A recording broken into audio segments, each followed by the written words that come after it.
ದ್ರವ್ಯ ವಿರೋಧಿ ದಿನ ಅಂತ ಆಚರಣೆ ಮಾಡಲಾಗುತ್ತೆ.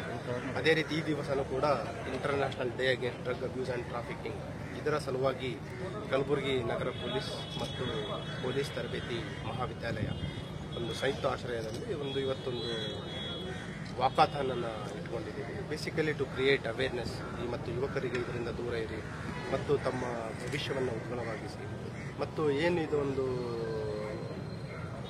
ಮಾದಕ ವಸ್ತುಗಳು ಬೆಳೀತಾರೆ ಅಥವಾ ಸಾಗಿಸ್ತಾರೆ ಮತ್ತು ಅವರಿಂದ ಪೆಡ್ಲರ್ಸ್ನಿಂದ ಕನ್ಸ್ಯೂಮರ್ಸ್ಗಿರುವಂಥ ಒಂದು ಸೈಕಲನ್ನು ಬ್ರೇಕ್ ಮಾಡಲಿಕ್ಕೆ ಒಂದು ಕರೆ ಕೊಡಿ ಅಂತ ಹೇಳುತ್ತಾ ಈ ಒಂದು ಅವೇರ್ನೆಸ್ ಜಾಥಾವನ್ನು ಇವತ್ತು ನಾವು ಮಾಡಿದ್ದೀವಿ. ಇದರಲ್ಲಿ ಪ್ರತಿಷ್ಠಿತ ಶಾಲಾ ಕಾಲೇಜಿನ ವಿದ್ಯಾರ್ಥಿಗಳೆಲ್ಲ ಭಾಗವಹಿಸಿದ್ದಾರೆ. ಅದೇ ರೀತಿ ನಮ್ಮ ಪೊಲೀಸ್ ಅಧಿಕಾರಿ ಸಿಬ್ಬಂದಿಯವರು ಕೂಡ ಈ ದಿನ ಫುಲ್ ಡೇ ಒಂದು ಅವೇರ್ನೆಸ್ ಡ್ರೈವನ್ನು ನಾವು ಪ್ಲ್ಯಾನ್ ಮಾಡ್ಕೊಂಡಿದ್ದೀವಿ. ಅದನ್ನು ಯಶಸ್ವಿಗೊಳಿಸ್ತೀವಿ ಅಂತ ಹೇಳಕ್ಕೆ ಇಷ್ಟಪಡ್ತೀನಿ. ಇನ್ಕ್ಲೂಡಿಂಗ್ NCC ಅವರು ಇದ್ದಾರೆ ಮತ್ತು NSS ವಿದ್ಯಾರ್ಥಿಗಳು ಕೂಡ ಇದರಲ್ಲಿ